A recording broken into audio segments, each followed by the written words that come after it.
سلامونه دوستانو، الله دې وکړي چې روغ جوړ به اوسئ. نو نن راځو تاسو ته هر هغه څوک چې غواړي چې لندن ته لاړ شي، یوکې ته. نو لندن داسې یو ځای ده چې هلته یو خو خوال ده د اروپایي چې څومره نور مملکتونه دي، نن سبا چې تاسو ګورئ چې هلته ډېر افغانان هلته ژوند کوي. نو هغې ژبه کې لږ څه مشکلات وي. کله چې تاسو لومړی ځل هلته ورسېږئ، تاسو ژبه زده کوئ او بعضې نور مشکلات دي. ژبه حداقل تاسو په یو کال وخت نیسي چې تاسو هلته په اروپا کې دغه دوج ژبه چې کوم یو ده، تاسو هغه ژبه زده کوئ. بیا هغې نه وروسته تاسو ته د کار کولو دپاره تاسو ته یو زمینه برابره شي. نو لندن بیا په دې ښه ده چې د هغې ژبه چې ده انګلیسي ده. که هر څومره اوسیږي په افغانستان کې اوسیږي، تاسو په نورو هیوادونو که هر چېرته واوسیږئ، نو انګلیسي ژبه داسې ده چې حداقل هر څوک یو څه 20% 30% هغې سره لږ څه بلدتیا لري. نو نن تاسو ته د یوکې هیواد یونیورسټي آف کیمبریج، نو هغې په اړه تاسو ته مکمل معلومات درکوم چې اوس تاسو کولی شئ چې د یونیورسټي آف کیمبریج کې تاسو رجسټریشن وکړئ، تاسو ثبت نام وکړئ. دلته د اکسپټنس څخه وروسته نو تاسو وکولی شئ د یوکې یا د لندن تاسو تحصیلي ویزه تاسو ترلاسه کړئ. نو تحصیلي ویزو مختلف ډېر زیات اپورچونیټیز ما تاسو سره شریک کړي دي. هر یو هیواد، استرالیا هیواد، کاناډا هیواد، امریکا، د اروپایي نورو هیوادونو، همدارنګه انکلوډینګ د لندن هم مختلفې برنامې ما تاسو سره شریک کړي دي چې تاسو کولی شئ زما یوټیوب چینل ته ورشئ چې هلته مکمل هغه طریقه هر څه ما تاسو ته ښودلي دي. نو اوس تاسو کولی شئ دغه یونیورسټي آف کیمبریج چې کوم یو ده، دا چې کوم مکمل هر څه ما تاسو سره په همدغه ویډیو کې په سکرین ریکارډینګ تاسو سره شریک کړي ما هم دي، شریک کړي مې هم دي چې بیا وروسته هغې ته ورځو. نو تاسو کولی شئ ډېر په اسانو شرایطو باندې تاسو دغه د یونیورسټي آف کیمبریج کې تاسو خپل رجسټریشن تاسو ترلاسه کړئ. نو لکه څنګه چې تاسو پوهېږئ چې دا یو پرایویټ یونیورسټي ده چې دلته به تاسو پیسې ورکوئ. نو تاسو کولی شئ دلته تاسو بیچلر پروګرام دپاره، دلته همدارنګه د ماستري دپاره، پی ایچ ډي، ریسرچ، هر یو بخش ته چې تاسو تلل غواړئ، نو تاسو کولی شئ په خپل بخش تاسو رجسټریشن وکړئ او په دغه یونیورسټي کې تاسو اکسپټنس ترلاسه کړئ. نو لکه څنګه چې په هر یو ویډیو کې مخکې هم ما تاسو سره یادونه کړې ده چې زه همیشه هغه برنامې ګورئ تاسو سره شریکوم چې هغه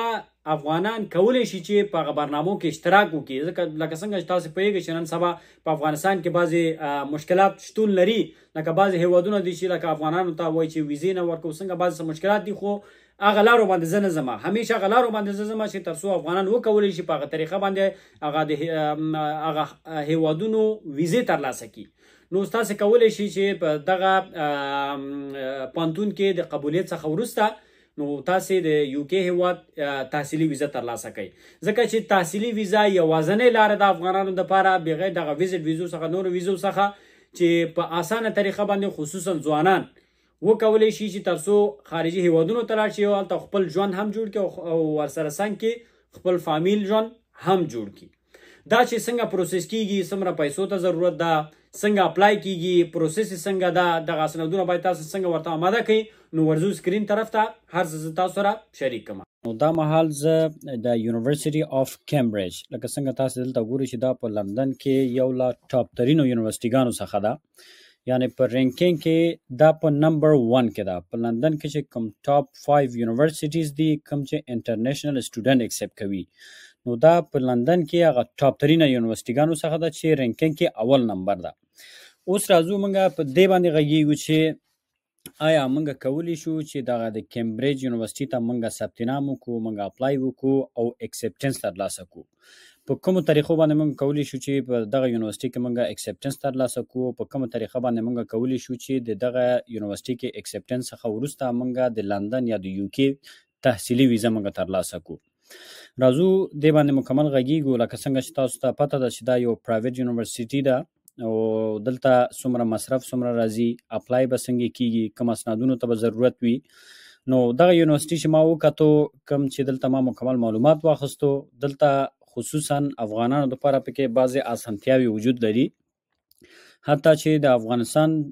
کې چې اوس فعلا کوم حالات دي چې ټوله نړیوال په دې باندې پوهېږي چې مشکلات ډېر زیات دي، حتی چې هغه کوم اپلیکیشن فیس چې ده هغه هم افغانانو دپاره معاف کړی ده. یعنی افغانانو دپاره پکې هغه اپلیکیشن دپاره اسانتیاوې ډېر زیات راوستي. دا چې کوم اسنادونه پکار دي نورو هیوادونو ته او افغانانو ته کوم اسنادونه پکار دي لکه څنګه چې مخکې ما تاسو یادونه وکړه چې افغانانو ته پکې بعضې اسانتیاوې راوستي دي نو مکمل دی باندې غږیږو مکمل طریقه به تاسو ته زه ښیم چې ډاکومنټ څنګه تاسې برابر کړئ اپلای به څنګه وشي نو په کومه طریقه باید دغه ویزه تاسې ترلاسه کړئ او دغه کم ډاکومنټ او ورسره کم سپورټینګ ډاکومنټ دا هر څه څنګه باید جوړ شي او دغه مکمله پروسه څومره وخت نیسي او مکمل او د دې فیسونه څومره دي د اکسپټنس څخه وروسته څومره فیس د افغانستان څخه تاویلیږي نو مکمل راځو په دې باندې غږیږو نو هیله ده چې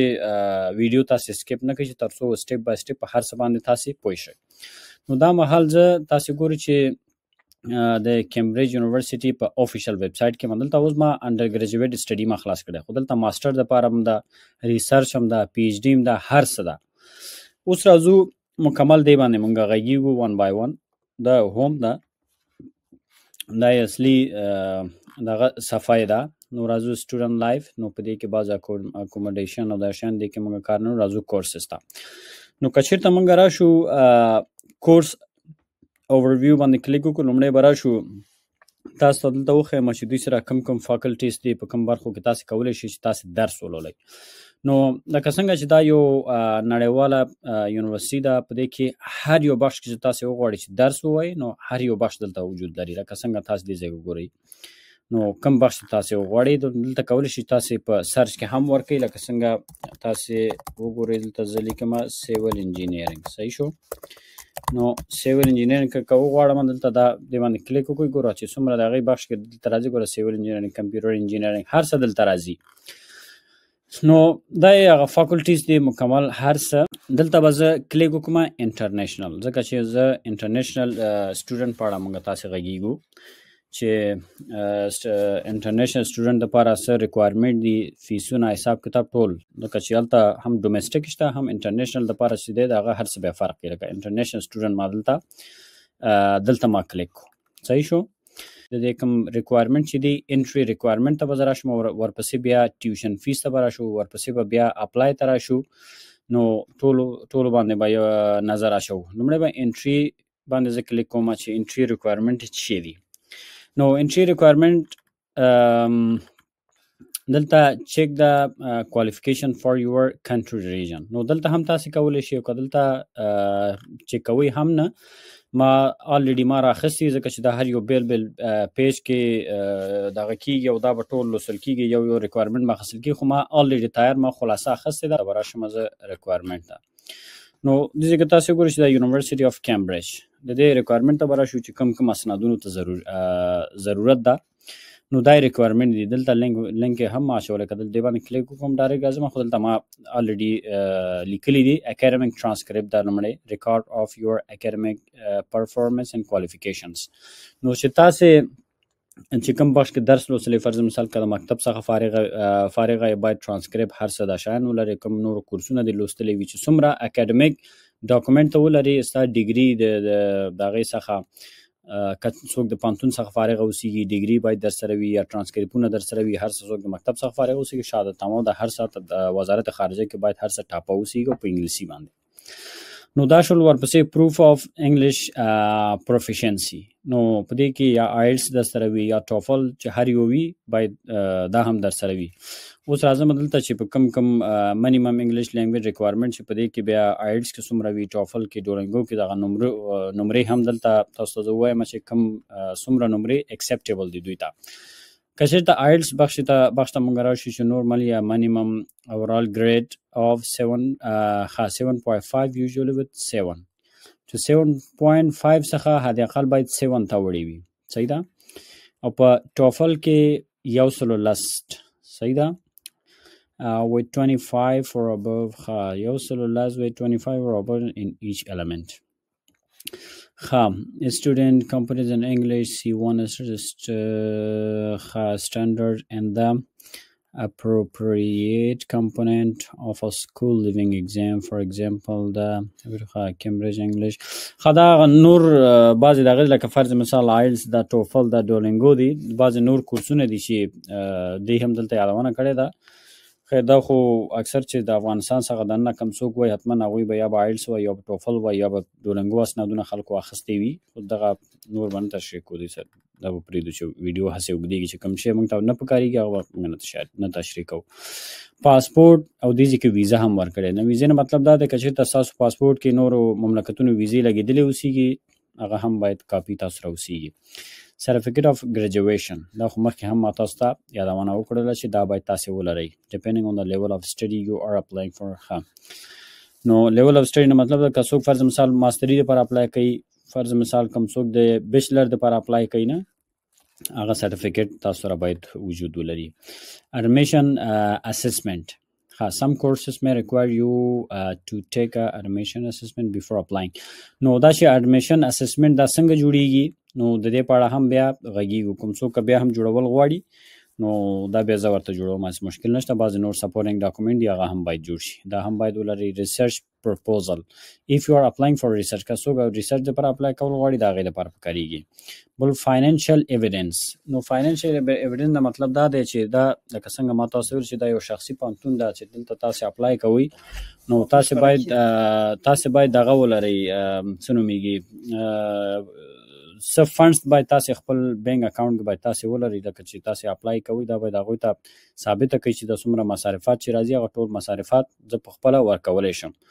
نو دا تاسې ورته وښیه. بل ATA certificate if required for certain science and technology subject. دا بل داسې خبره ده چې هر یو بخش ته چې تاسې اپلای کول غواړئ نو اوس موږ هلته د هغې ته ځو په افیشیل ویبسایټ کې هغې باندې بیا کلیک کوو. نو هر یو بیا ځان ته بعضې ریکوایرمنټ لري چې بیل هغه ریکوایرمنټ ته به موږ ګورو. هماغه ریکوایرمنټ ته په کتو سره بعضې فرض مثال څوک سیول انجینري ته اپلای کوي یا کوم نورو بخشونو ته کوم څوک اپلای کوي نو هغې باندې به کلیک کوي. بعضې هلته نور ډاکومنټ ته هم ضرورت وي چې هغه ډاکومنټ باندې به کلیک کوو. هغه د هغې باندې به کلیک کوو. هماغه فرض مثال انجینري وي، ډاکټري وي یا کوم نور بخش وي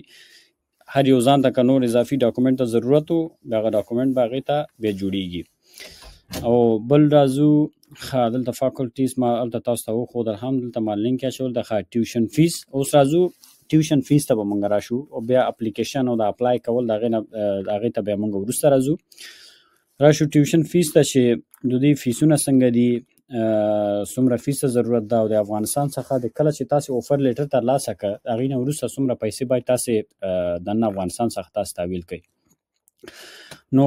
زه که چېرته د هغې باندې کلیک وکړم دا فاکولټي شو صحیح شو. دا ټیوشن فیس باندې که دلته زه کلیک کړم مثال د کمپیوټر ساینس تاسو ته ووایم تاسې وګورئ کمپیوټر ساینس د یو کال دپاره د دې فیس څومره ده ګوره دا هوم سټوډنټ دپاره ده. دا هم هوم سټوډنټ فرسټ یو جي ډګري 2 هوم سټوډنټ سیکنډ دا هم ده په کار. نو دا ده ګورئ 9102 د UK پاوند باندې ده 90,102 صحیح شو. او دا چې بیا منځ کې نیمایي کې چې کله تاسې اکسپټ شوئ د اکسپټنس څخه وروسته تاسې به د یو سمسټر فیس به تاسې تحویلوئ. یعنې داسې نه ده چې مکمل فیس به تاسې تحویل کړم دا به منځ کې 2 کوي دغه فیس به تحویلېږي. فرض مثال که چېرته انجینرینګ بخش کې تاسې وګورئ انجینرینګ بخش کې تا داسې وګورئ دا هم 90,102 ده. که چېرته بل میډیسن بخش کې تاسې وګورئ دا ګوره میډیسن بخش کې لږ ډېر ده 90,194 ده. که چېرته بل وګورم ویټرنري میډیسن دې سره هم دا هم پرېږدئ. که چېرته لا بخش کې تاسې وګورئ دې کې څومره ده دا لږ کم ده 25,740 ده. نو ښه اوس به بیرته راشم عمومي صفحې ته چې عمومي صفحه کې ما تاسو ته وښودلو هلته هم عمومي صفحې ته چې عمومي صفحه مې څه کړله. نو ښه دلته انټرنیشنل هغې ته راغلی یم بیا فیسونو باندې زه کلیک کوم چې فیسونه انټرنیشنل څه شول. ښه نه دا هم نه ده انټري ریکوایرمنټ دا هم نه ده. ښه دا د ټیوشن فیز اند کاسټ باندې زه کلیک وکړم دلته ومه. نو دلته هم یادونه شوې ده بعضې دغه چې 3,602 فرض مثال دلته هم د انجینرینګ په بخش کې 9,000 ګورئ دلته کیمیکل انجینرینګ، کمپیوټر ساینس انجینرینګ او دا ټول دلته هم عمومي بخش کې دلته هم یادونه کړې ده، دلته هم شته دی. بیا کالج فیس او لیوینګ کاست او دا نور اوس فعلا تاسې دا پرېږدئ. بل لا شو دې ته چې اپلای باید څنګه وشي، په کومه طریقه باید اپلای کېږي. دغه ډاکومنټ چې کله تاسې هر څه برابر کړه، فیسونو په اړه مکمل تاسې ځان هم پوه کړه، بیا هغې نه وروسته باید تاسې چې وکړئ، تاسې باید اپلای وکړئ. نو دلته کې لیکلي هاو ټو اپلای، د هاو ټو اپلای باندې که چېرته تاسې کلیک وکړئ نو تاسې به لاړ شئ بل آپشن ته. نو چې کله تاسې هاو ټو اپلای په بخش کې دغه آپشن ته تاسې لاړئ، ښه د اپلیکیشن پروسس دي چې مکمل اپلیکیشن پروسس ده. دا اپلیکیشن فیس ګورئ 80 پاونډه ده. نو خو د افغانستان دپاره بیا څه شی ده، بیا معاف ده. دې کې تاسې وګورئ شي اپلیکیشن فی ویور انټرنیشنل اپلیکینټ فرام ا کنټری on one of the following list are automatically eligible for an application fee waiver and do not have to pay the application fee. دونه مطلب دا دی چې هغه مملکتونه چې هغوی اقتصاد ډیر ښکته ده، نو دوی هغوی سره حد اقل دومره کومک کولی شي چې هغه اپلیکیشن فیس پیسې دوی نه اخلي. نو په هغې د هغې دغه مملکتونو کې بعضې مملکتونه شامل دي. فرض مثال دلته تاسې وګورئ چې کوم یوکراین ده، ایران ده، ډیو ټو سینکشنز آن انټرنیشنل بینک ټرانسفر، چې بعضې کوم بندیزونه چې دي په ایران باندې چې هغوی انټرنیشنل بینک د هغې څخه ټرانسفر نشي کولی. ډېر بندیزونه دي، تاسې پوهېږئ په ایران باندې، لکه یوکراین ده هلته جنګ ده، ورپسې ګورئ افغانستان ده، انګولا، بنګلادیش، بینن، بوتان، نور څومره مملکتونه دي، دوی څخه دوی فیس نه غواړي. اوس راځو دې ته چې د کوم ځای څخه به اپلای کېږي، اپلیکیشن دغه به څنګه خلاصېږي. نو دلته UCAS، نو چې کله تاسې اپلای کوئ تاسې به UCAS باندې به کلیک وکړئ. لکه څنګه تاسې ګورئ دغه اډمیشن به د UCAS څخه کېږي. دلته ما الریډي خلاص کړی هم ده، خو که چېرته دې باندې کلیک وکړم به دلته دې باندې کلیک وکړم نو دا به ما سره خلاص شي. اپلیکیشن دپاره بیا ګوره دلته راغلو ساین ان، که چېرته مخکې نه تاسې دلته اکاونټ ولرئ خو الریډي ساین ان کولی شي، که ونه دلته رجسټر باندې تاسې کلیک وکړئ. نو رجسټر کې به دلته خپل ایمیل به تاسې ورکړئ، په دې ځای کې به فرست نیم ورکړئ، بیا به لاست نیم تاسې ورکړئ، او په دې ځای کې به پاسورډ ورکړئ، بیا به دې باندې به دا کلیک وکړئ او رجسټر باندې به کلیک وکړئ. چې کله رجسټر باندې کلیک وکړو بیا به تاسو سره اپلیکیشن به اوپن شي. اوس چون چې ویډیو ډیر غټیږي، زه نه غواړم چې مکمل اپلیکیشن په دې ځای کې ډک کړم. نو اصلي مین پروسې ته مونږ راغلو چې مکمل دغه ډاکومنټ هم یو ځای کړلو، فیس په پروسه باندې مونږ پوه شولو، دا چې ډاکومنټ څنګه برابر شي، د هر څه برابر کړو. بیا هغې نه وروسته به مونږ دې ځای کې څه کوو، بیا به اپلای کوو. دا چې اپلای څنګه کېږي دا به په نیکسټ ویډیو کې دې باندې مونږ بحث کوو. اوس راځو بیرته دغې ته عمومي ویب سایټ ته مونږ راځو چې په دې ځای کې بعضې نور څه آپشن دي چې زه تاسو ته باید وښیم. نو که چېرته مونږ راشو دې ځای کې کورس ته، چوز ا کورس ته زه راشم.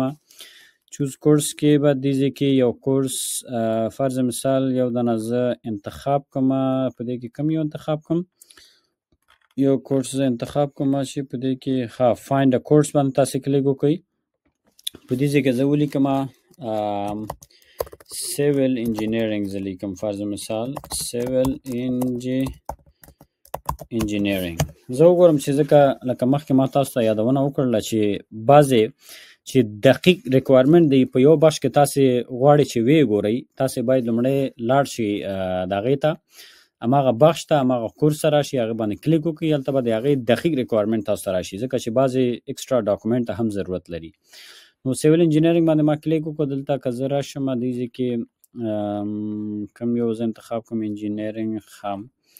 نو په دې ځای کې زه انتخاب کوم سټرکچرل انجینیرینګ، میکانیک، انوایرمنټل. که چېرې دغه انوایرمنټل انجینیرینګ زه انتخاب کوم، دې باندې ما کلیک وکړو، دغلته به نور ډیټیل به هر یو راشي. نو تاسې هم باید دغسې وکړئ چې هر یو بخش ته تاسې اپلای کول غواړئ، هغه باید تاسې راشي کورس ته. چې کورس ته راغلی دې ځای کې به تاسې راشي کورس ته، چوز ا کورس ته، دې ځای په فایند ا کورس ته، بیا به هغه هلته ورکړئ. ګورئ دلته هر څه راغله، منیمم اوفر لیول دا هم دلته راغی، UCAS کوډ، دا یې کوډ شو، کورس لینث 4 کاله ده، فل ټایم، سٹارټ ډیټ کله شروع کیږي اکتوبر 2025 کې شروع کیږي study at all college ښه applicant member ښه دا هم شو ډپارټمنټ ویب سایټ کانټیکټ ایمیل هر څه تاسو دلته راغله اوس راځم دیزی کې چې بیا مکمل دلته نور ډیټیل هم دوی دلته لیکلي دي چې ګورئ اوورویو دا کورس آوټلاین دا انټری ریکوایرمنټ زه راشم ډایرکټ انټری ریکوایرمنټ باندې زه کلیک وکړم چې په انټری ریکوایرمنټ کې دوی دې لپاره خاص څه شی دوی غواړي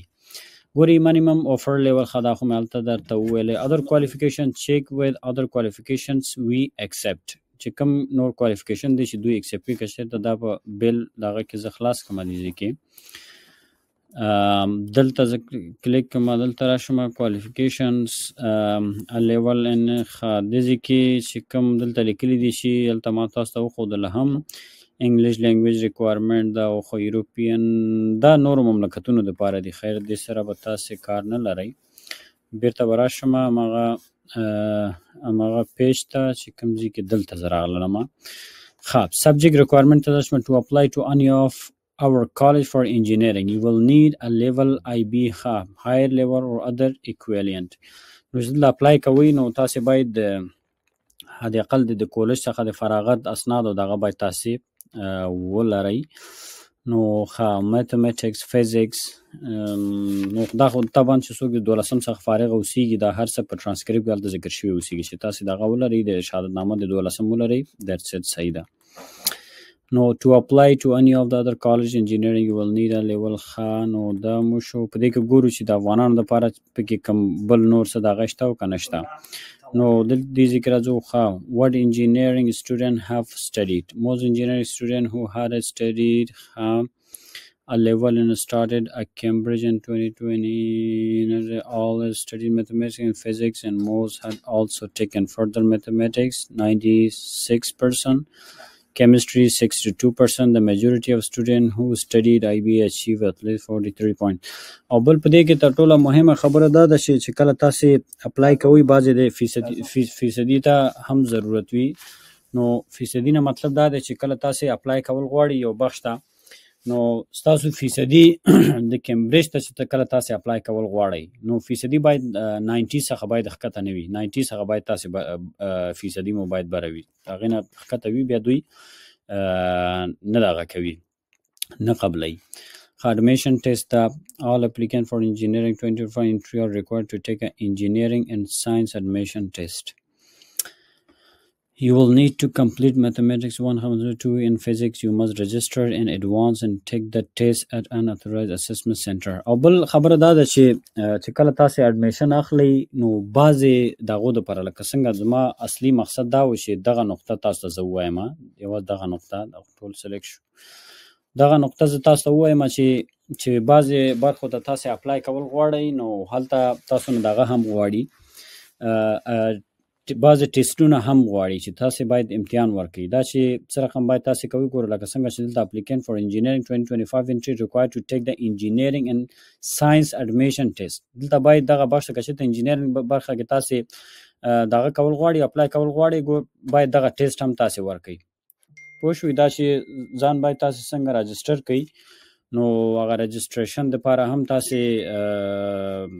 دلته ټیسټ دی د هغې دپاره باید تاسې ځان راجسټر کړئ او رجسټریشن باید تاسې ورکړئ engineering and science admission test you will need to complete the mathematics physics and you must register in advance and take the test at an authorized assessment center صحیح شو پلیز see the admission test page که دې باندې بیا تاسې کلیک وکړئ هلته به تاسې ځان راجسټر کړئ هلته به تاسې شی وکړئ نو ځان به آماده کړئ دلته به ټیسټ تاسې ورکړئ submitted work شو No, offers above the minimum requirement. The minimum offer level and subject requirement outline the minimum you will usually need to achieve to get an offer from Cambridge. No, هغې نه وروسته به تاسې offer بیا ترلاسه کوئ in some cases you will get a higher or more challenging offer. Colleges set higher offer requirements for a range of reasons. If you would like to find out more about why we do this, check the information about offers IB offers some college usually may offer خیر نور دغه ته ضرورت نشته خو مقصد دغه بعضې دغو کې دغه ټیسټ ضرورت وي خو واریو کې ضرورت نه وي نو که بیا هم تاسو کوم سوال لرئ کومه پوښتنه لرئ نو تاسو کولی شئ چې موږ سره شریک کړئ.